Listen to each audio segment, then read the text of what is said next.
मैं एक जर्जर मकान के पास पहुंचा। वह एक खेत के बीचों बीच खड़ा था। मकान की लकड़ी की पैनलिंग से रंग भरकर पूरी तरह उतर चुका था। कुछ जगहों पर हल्का जंगला लाल सा दाग था, जहां बारिश ने उसे पूरी तरह साफ नहीं किया था। बगल में खड़ी खलिहान की एक दीवार जली हुई और पूरी तरह नहीं बची थी, आधा ही खड़ा रह गया था।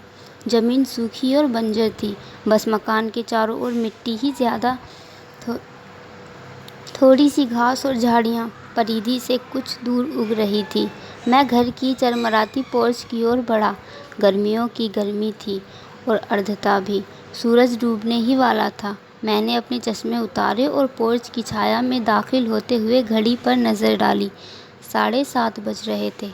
दरवाजे के दोनों ओर खिड़कियां थीं, मुरझाई और गंदी, जैसे पुरानी नाजुक शीशियों की तरह। दरवाज़ा कभी पीला सा सफ़ेद रहा होगा, पर अब उस पर सिर्फ छिलके और दरारें बची थी। एक बड़ा प्लाईवुड का टुकड़ा दरवाजे पर चढ़ा हुआ था और वही कुछ हिस्सों को ढक रहा था। मैंने नरम तरीके से नोक पकड़ा और मोड़ने की कोशिश की।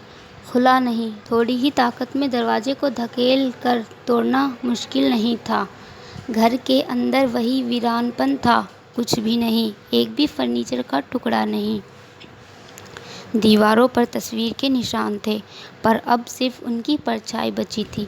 किसी परिवार की जीवंत यादें अब खालीपन बनकर पड़ी थी। मैं रहने वाले कक्ष की तरफ बढ़ा और एक दरवाज़ा खोलकर तले वाले हिस्से यानी बेसमेंट की ओर गया। वहाँ अंधेरा और बदबू थी। मैंने अपनी जेब में हाथ डाला और फ्लैशलाइट निकाली, बटन दबाया और कदम दर कदम सीढ़ियाँ उतरने लगा। नीचे एक नंगी बल्ब की पुल स्ट्रिंग टंगी थी।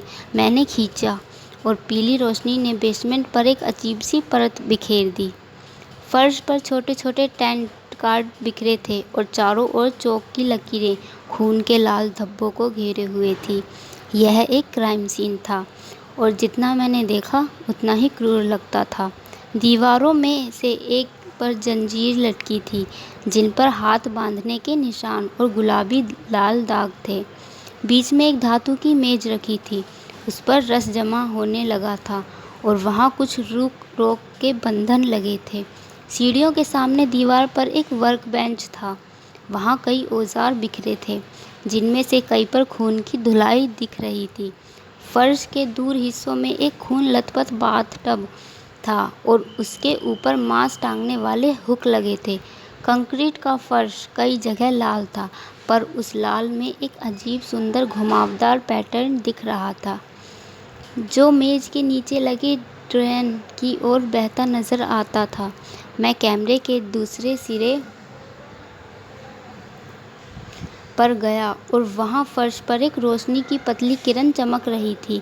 उसकी तफ्तीश की तो नीचे की सलाखदार सेलर डोर का पहिया निकाला। मैं कुछ सीढ़ियाँ चढ़कर बाहर आया और जंग लगे हुए हिंज खोल दिए। कर्कश दरवाज़ा चरमरा कर खुला और बाहर एक खूबसूरत सनसेट दिखा। मैंने कुछ पल वहीं बैठकर आसमान के नारंगी गुलाबी रंगों को देखा। अंतिम किरणें फैली हुई थी। मैं घर के चारों ओर घूमा और धीरे धीरे रात अपना रंग लेने लगी। मेरी गाड़ी ड्राइववे में अकेले खड़ी थी। मैंने देखा कि जैसे गाड़ी हिल रही हो। सावधानी से पास गया, चाबियां जेब से निकाली और तभी किसी तरह की दम घुटती हुई चीख सुनाई दी। मैंने ट्रंक को खोला तो डर से छलांग लगा दी। उसे अभी उठना नहीं चाहिए था। वह एक दुबला सा आदमी था, डक टैप से बंधा हुआ।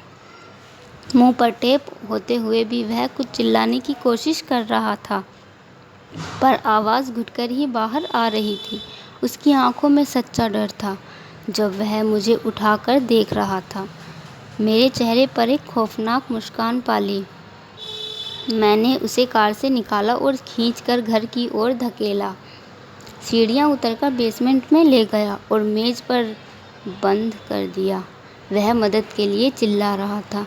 मैं अपने सर्जिकल मास्क के नीचे मुस्कुरा रहा था। उसकी चीखें मेरे लिए किसी तरह की संगीतमय आवाज़ जैसी थी। जब वह पूरी तरह पक्के से बंध गया तो मैंने वर्कबेंच से एक चाकू उठाया।